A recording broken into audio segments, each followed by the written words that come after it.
O evangelho de hoje está em Mateus 9, 35 a 38.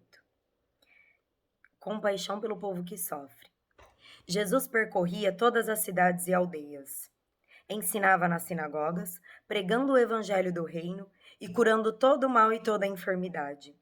Vendo a multidão, ficou tomado de compaixão, porque estava enfraquecida e abatida como ovelha sem pastor. Disse então aos seus discípulos: A messe é grande, mas os operários são poucos. Pedi, pois, ao Senhor da messe que envie operários para a sua messe.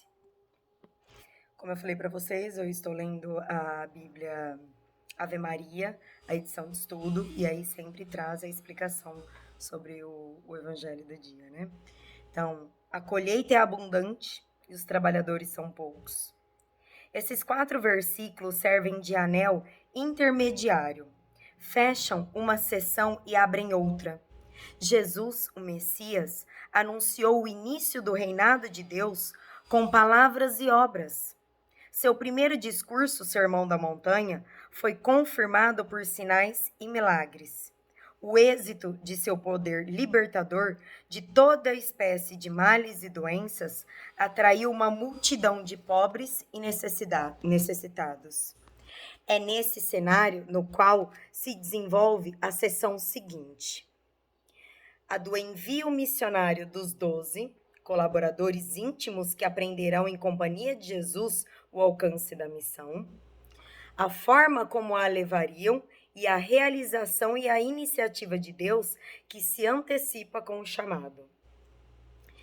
À imagem da pesca, acrescentam-se a clássica imagem do pastor e a do ceifador com seus feixes. A visão de Mateus vai mais além dos poucos aldeões e aldeãs que seguiam Jesus, designados como uma multidão. O horizonte da missão das comunidades cristãs, para as quais o Evangelho é escrito, apresentava-se como universal, mas não uma universalidade abstrata, e sim concreta, ao modo da atuação do Mestre. Os destinatários da misericórdia de Jesus são os marginalizados pela sociedade, especialmente pelos grupos dirigentes e religiosos. O amplo mundo dos maltratados e abatidos. Esses homens e mulheres de todos os tempos diante dos quais Jesus sente uma compaixão que o comove e os quais faz destinatários privilegiados do anúncio e da realidade do reino de Deus. Destinatários privilegiados de Jesus são, sobretudo, os pobres. Aqui entram as crianças, desprezadas e apenas levadas em consideração, também a mulher, um ser humano considerado de segunda classe para o povo judeu de então, e para tantos outros povos e culturas daquele tempo e da atualidade. Esses são os pequenos que os servidores devem privilegiar na comunidade eclesial. É justamente na opção preferencial pelo pobre que a igreja joga a credibilidade de sua missão, como continuadora em cada trecho da história do projeto de Jesus. O reinado de Deus, assim, manifestará a urgência e a universalidade de sua missão. Quando Jesus fala que a messe é grande, é a colheita. Ele nem falou que era para continuar trabalhando e se sacrificando. Ele falou assim que o que tem para colher é muito, é muito. Colher são os bons frutos.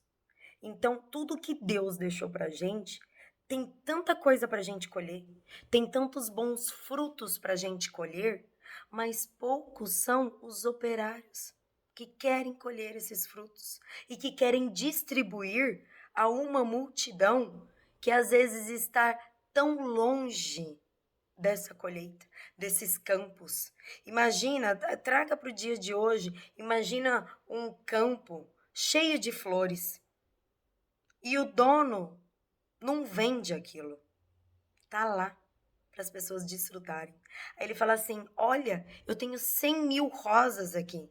Elas já estão prontas para virar buquê, prontas para exalar o seu aroma dentro dos lares, para fazer uma casa mais feliz, mais linda, mais bela, mais com harmonia dentro dela, né? Para a gente admirar a beleza daquela rosa. E ele fala, mais poucas são as pessoas que vêm aqui que querem colher. Tá um numa chácara, o outro na outra, o outro não tem chácara porque ele tem uma fazenda, aí ele mora muito longe, aí ele não tem tempo porque ele tem muito gado para cuidar, porque ele tem muita preocupação que não a de ali se alimentar e ali buscar algo belo para levar dentro da sua casa e colocar mais beleza, um aroma um aroma doce. Vocês já perceberam, e não sei se vocês ouviram falar as últimas notícias que deu nas últimas semanas sobre uma marca famosa aí que, nossa, vem fazendo bolsas e feias, tá? A marca se chama Balenciaga. Ela vem de uns tempos pra cá. Primeiro ela começou a fazer algo clássico, até mais bonito, assim, para chamar a atenção. Depois que ela chamou a atenção ali de meia dúzia de pessoas bem favorecidas ali que poderiam adquirir a marca deles ali, ela foi lá e começou fazer umas coisas meio sem limite, nos desfiles, umas bolsas em formato de luva, de saco de lixo, uns tênis tipo All Star, assim, que era tudo machucado, tudo estragado. Olha, que nem eu nem você tem dentro de casa, que a gente, se tivesse, a gente não teria coragem nem de doar, a gente jogaria fora, de tão estragado e feio que é. Isso, gente, é a depreciação do belo, tá? Lembra as calças jeans? Que no começo começou com aquele puidinho, aquele rasgadinho de nada. Hoje você vê meninas andando por aí, jovens andando por aí, que começa a rasgar perto da virilha e vai até lá no, perto do tornozelo. Eles querem enfiar na nossa cabeça que o feio é belo. Vocês têm noção do tanto de número de divórcio depois que começou a ter as novelas? Porque começou devagarzinho com a destruição da família. O que o mundo quer, a última batalha de Lúcifer contra Deus é na família. É o que ele quer. Ele quer com que você, na sua autossuficiência, no seu controle de tudo, você não consiga lidar com um pai, uma mãe, um irmão, uma cunhada, um primo, uma sobrinha, um sobrinho que pense diferente de você. Ele quer que você não tenha a sua vida própria e respeite. Olha, eu não faria isso, mas ele faz. Se ele tá feliz, bom pra ele. Não, ele quer colocar ódio dentro de você. Raiva é o que o inimigo quer, pra fazer você não olhar pra cara daquela pessoa, pra você não ter o mínimo do convívio social com aquela pessoa. Ele quer poluir o teu coração, enquanto Jesus quer purificar o teu coração. Não tem como uma pessoa ter contato com a natureza, com o mar, com uma flor, com um animal de estimação. Não tem como. Eu fiz um jardinzinho aqui em casa e eu vou dormir e as plantinhas tá de um jeito. No outro dia, a trepadeira já tá. Tem uma trepadeira minha aqui que chama Lágrima de Cristo. Ela já tá emendando com uma outra que tá lá enfiando no galinho da petúnia da outra. Falo, gente, a hora que eu acordei eu vi aquilo, ela toda entrelaçada, subindo, tomando uma proporção. Eu falei assim, meu Deus, eu tô cuidando de um ser vivo. Ontem eu fui na casa da minha mãe, meu sobrinho estava lá. Aí eu vi o Gabrielzinho passar correndo, assim, do quarto da... Ele tava brincando comigo no sofá, e aí ele foi querer... Não sei o que ele foi buscar lá na cozinha pra mostrar pra mim. E aí ele saiu, ele entrou na cozinha, não tava na cozinha, foi no quarto da minha mãe, não tava ele... Aí eu olhei aquele cotoquinho desse tamanhozinho, assim, correndo pra lá e pra cá, eu falei assim, nossa, mãe, ele é um serzinho vivo, né? Ele tem vida própria, né? Olha ele correndo pra lá e pra cá, gente. Nossa, ele fala cada coisa, né? Eles pensam, né? Sabe quando às vezes te dá um estralo assim? Meu Deus, não tem como uma pessoa que tem fé, que acredita, que confia em Deus, Não tem como ela não ver Deus no belo. Deus é tão maravilhoso que o príncipe desse mundo aqui é o inimigo, mas ele deixou tanta coisa linda, tanta coisa maravilhosa pra gente desfrutar aqui, que é pra gente não perder as esperanças, sabe? Às vezes a gente fala assim, ai, o ser humano não deu certo. Ai, porque o ser humano é ruim, porque é mau. Gente, sim, o ser humano, nós somos má. Eu sou má. E quando eu sou boa, é Deus que está sendo bom através de mim. Porque perfeito é Ele, eu sou pecadora. Eu sou pecadora. E às vezes as pessoas falam assim, nossa, ela vai na missa e ela faz isso. É tudo mensagem que o inimigo quer ficar colocando dentro das cabeças das pessoas para justamente se distanciarem do corpo de Cristo, se distanciarem da igreja, se distanciarem da palavra de Deus. Então, assim, o mundo está fazendo tanto com que a gente. Ele quer fazer, colocar a goela abaixo da gente, que o errado é certo, o certo é errado. Se você está em dúvida de alguma coisa, alguma questão da sua vida, só lembra dessas duas coisas. Ama a Deus acima de tudo e de todos. E ao próximo como a si mesmo. O mundo está querendo fazer com que a gente pare de admirar o belo. Ele está querendo colocar só coisa feia e música feia perto de nós, dentro das nossas famílias, para a gente se distanciar mais de Deus. Para a gente começar, eles ficam, sabe, água mole em pedra dura, tanto bate até que fura. Vocês conseguem ver isso pelas rochas. O mar é uma água, é mole, fica batendo tanto ali na rocha dura, tanto, que vai fazendo até desenhos, crateras, furos no meio de uma rocha, túneis. Quem já fez passeio em viagem, que tem bastante montanhas assim perto do mar, consegue ver isso. Então, assim, vai indo, que quando você vê o teu filho começa a usar uma calça com um puidinho, com um rasgadinho desse tamanho, de repente tá assim, de repente tá assim, de repente não tem mais pudor nenhum pra nada, tá mostrando algo além da conta. Ah, mas cada um se veste como quer. Sim, cada um se veste como quer.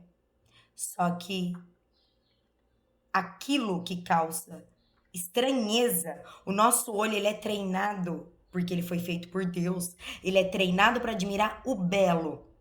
Aquilo que você olhou, um dia eu tava conversando isso com a minha amiga. Às vezes a gente olha alguma coisa e fala, nossa, e causou estranheza, e aquilo é feio. E a gente fala assim, nossa, que feio. E você vai indo, e as pessoas, a moda começa a mostrar tanto aquilo pra gente, tanto, que quando você vê, você tá comprando, você tava achando feio, agora você tá usando. Porque, já. E não é assim, gente. E não é. Mas vocês conseguem entender o tanto que ele fica martelando isso na nossa cabeça? Ele não tem nada pra fazer o dia inteiro. Ele só quer a tua alma. Ele só quer você. E ele só quer o teu coração. Eu tô falando do inimigo, assim. Ele fica o dia inteirinho lá de bracinho cruzado, assim, só esperando. Só esperando. Aí, de repente, você viu alguma coisinha ali, ele vai lá dar aquela sopradinha na tua vida, assim, ó. Fica com raiva dele, olha, ele falou isso daí pra te ofender, ele fez de propósito, que não sei o que, não olha mais pra cara dele, não. É assim. E é de pouquinho em pouquinho a coisa, quando você vê, você às vezes brigou ou ficou sem falar com alguém, ou tá com uma raiva tão grande de alguém dentro de você que você fala assim, meu Deus, por que era mesmo? Que eu nem lembro mais. Mas aí, pelo teu orgulho, pela tua prepotência, tua autossuficiência, você tem que continuar daquele jeito. Porque algum dia aquela pessoa te ofendeu. Então, gente, vamos deixar o passado para trás. O que passou, passou. Vamos ver o que a gente consegue fazer de bom para nós hoje. E toda vez que você for na missa, ou que você ouvir alguma palavra, e você falar assim, ai, fulano de tal tinha que estar aqui ouvindo isso agora. Não cai uma folha de uma árvore sem a permissão de Deus. Se quem tá lá ouvindo essa palavra é você, então é porque é para você que essa palavra tem que chegar agora. Porque a mudança tem que começar em você. Então, se é você que tá lá na igreja, ou que você caiu nesse vídeo, ou caiu em outro vídeo qualquer e fala assim, válido você compartilhar. Muito válido, porque às vezes através de você, essa palavra vai chegar na pessoa também. Só que naquele momento que você tá ali, que você fala assim, ai, fulano de tal que tinha que estar aqui ouvindo isso. Não. Antes de eu estar aqui falando qualquer coisa pra vocês, eu preciso de tudo isso que eu tô falando. Eu preciso disso tudo aqui que eu tô lendo. Porque se eu já sou do jeito que eu sou, lendo e ouvindo, imagina quem eu não seria se eu não tivesse Deus. Se eu não tivesse a palavra de Deus para eu ouvir, para eu saber se algo que eu fiz ou que eu falei, se está certo, se não está certo, Senhor, me perdoe, eu não sabia, mas agora eu sei. Só que a quem muito é dado, muito será cobrado. Quanto mais você dedicar o seu tempo para conhecer Deus, a palavra dele vai causar transformação, uma transformação tão grande na sua vida que a conversão, gente, ela machuca. A transformação que Deus faz na nossa vida não é que nem nesses canais que a gente fica vendo, ai, me curou e deu tudo certo. Não, gente, ela dói. Não é assim, a palavra de Deus, ela me fala algo aqui e me enche de ânimo. Não, ela me conforta depois que ela me confronta. Então, primeiro a palavra de Deus, ela vai te confrontar. E depois que você fazer esse confronto, você começar a fazer aquilo que Deus está mandando, que Ele deixou nas escrituras dele, nos evangelhos, a hora que você começar a fazer aquilo que Deus pediu para você fazer, você vai ver que vai acontecer tanta coisa boa na tua vida, que aí depois vai te dar um conforto. Até que nunca será automático, mas será de imediato. Você vai pecando menos, você vai pensando mais nas coisas antes de fazer e antes de falar. Então, felizes aqueles que esperam no Senhor. Felizes aqueles que esperam no Senhor. É eu esperar que é de Deus que vai vir a calma, a sabedoria, a palavra certa na hora certa para a pessoa certa.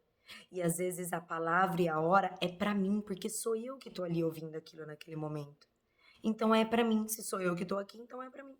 Então eu preciso disso antes do que qualquer outra pessoa. Então, eu tô gravando esses vídeos aqui agora, mas tudo que eu tô falando aqui, que eu pedi ajuda de Deus para falar, eu pedi para Ele me usar e antes eu estou falando e eu tô lembrando de situações da minha vida que eu não fiz muita coisa do que eu tô falando. Então, isso serve para mim. Acima de falar para qualquer pessoa, é para mim primeiro. Então, espera no Senhor, confia nele, pede para ele ajuda, para ele tirar, como eu disse no outro vídeo, as vendas dos seus olhos, porque nós somos cegos, surdos e mudo para as coisas que vêm de Deus. E a palavra de hoje falando que a colheita é tão grande, as coisas boas que Deus deixou pra gente é tão grande, tudo o que Ele tem para transformar na nossa vida, para curar, cura interior, gente, não é livro de autoajuda, não. Cura interior machuca, dói, dói, não é fácil. Então, a gente tem que pedir ajuda de Deus para Ele encher o nosso coração, para o Espírito Santo nos dar a vontade de ir até Ele, para colher o que Ele tem para nos dar. Porque eu trago para minha vida, imagina um campo todo florido, cheio das flores mais lindas e aromas mais diversificados para eu trazer para dentro da minha casa. Só que eu tenho que ir até esse lugar. e eu quero colher para eu levar para os meus à minha volta. Para eu levar para minha casa, para casa da minha mãe, para casa das minhas cunhadas, da minha sogra, das minhas amigas, dos meus amigos. Então busque a palavra de Deus, espere nele, que tem muita coisa boa pra gente colher. O mundo não tá perdido. Eles estão tentando fazer a gente ficar próximo do feio, daquilo que causa estranheza no nosso olhar, porque o belo é Deus. O belo sempre vai como que fala? O belo sempre vai nos transmitir pureza, purificação, limpeza. O belo é limpo, é nítido, é claro. Você só consegue enxergar as maravilhas da natureza sob a luz do sol. Na ausência de luz, que é as trevas, o mal em si, ele não existe. É a ausência do bem. Foi a ausência do bem em Lúcifer que fez ele querer ser como Deus. Foi a inveja, não foi a bondade, não foi a compaixão, não foi a misericórdia. Então a noite não existe. Existe a ausência do dia, a ausência do sol, que é a escuridão. E aquilo que causa estranheza no nosso olhar, que você olhou e à primeira vista você viu e aquilo é feio, gente, não vai nos aproximar de Deus, só vai nos afastar. E o que o mundo quer é isso. O que esse mundo quer é te puxar para baixo. Porque a tua salvação já está garantida em Jesus, não nesse mundo. O que você querer ficar presa neste mundo vai te afastar de Deus. Jesus veio para te salvar. E o que o mal quer é a tua alma, é o teu coração. Então, quando você olhar a Eucaristia, quando você olhar o corpo de Cristo, que o padre fala, o corpo de Cristo, reverencie aquele corpo. Fala, Senhor, obrigada por eu receber o teu corpo, meu Pai. Eis aqui o meu. Toma o meu corpo, Senhor. Faça tudo o que o Senhor quiser. Realize os sonhos que o Senhor quiser através do meu corpo. Chegue aonde o Senhor... Eis aqui a tua serva, o teu servo. Faça-se em mim segundo a vossa vontade. E quando ele apresentar o sangue de Jesus, fala, Senhor, que o teu sangue purifique o meu sangue e penetre o meu coração. Que o teu sangue, Senhor, purifique o meu coração e purifique os meus pensamentos. Quando vocês verem, vocês vão estar falando coisas que vocês falam assim, nossa, eu nem sei o que eu falei de bom, eu nem sei que palavra de Deus que eu falei para aquela pessoa. Olha, de repente eu comecei a falar umas coisas que eu falei assim, gente, não sou eu, é Deus, é o Espírito Santo. Agora, quando você abre a boca para falar algo de mal para alguém, de feio, você pode ter certeza que não foi Deus. Então vamos pedir ajuda de Deus pra gente ter a vontade, a força pra gente ir atrás dessa colheita, pra gente colher os bons frutos e a gente poder trazer para casa para alimentar a nossa família, os nossos amores, os nossos amigos, familiares, e pra gente se alimentar. E lembre-se sempre da questão do oxigênio dentro do avião. Primeira máscara para você. Então é o amor próprio. Se cuide primeiro, para você poder encher. Imagina o nosso potinho. A gente tem um potinho assim, ó, que o mundo vai tentando esvaziar ele. E a gente tem que ir atrás de buscar na palavra de Deus pra gente encher. Conforme a gente vai enchendo o nosso potinho, a gente transborda. Quando a gente transborda, a gente dá conta de dar o Deus que habita em nós pro outro também. Só que se o meu potinho tá esvaziando, ou tá vazio, tá lá no finalzinho, eu não tenho como transbordar, eu não vou ter alimento para dar pro próximo. Então vamos atrás de colher, gente, o que Deus pediu pra gente. A messe é muito grande, a colheita é muito grande, é muita coisa boa. Isso que eu tô fazendo aqui, isso que eu tô falando aqui, qualquer um é capaz de se encher disso. Mas tem que ir até lá, tirar a pitanguinha da árvore para se alimentar dela. Tem que ir lá buscar a florzinha para trazer para dentro de casa, para embelezar a casa. Então a colheita de Deus é muito linda para nossa vida. Então eu tava buscando fazer vídeo curtinho, mas aí hoje acabou estendendo. Que Deus abençoe todos nós e nos encha, que o Espírito Santo de Deus habite o teu lar, a tua vida e enche o teu coração das coisas belas que vêm de Deus e vamos ficar felizes esperando, esperançar, agindo em Deus. Amém. Em nome do Pai, do Filho e do Espírito Santo. Amém.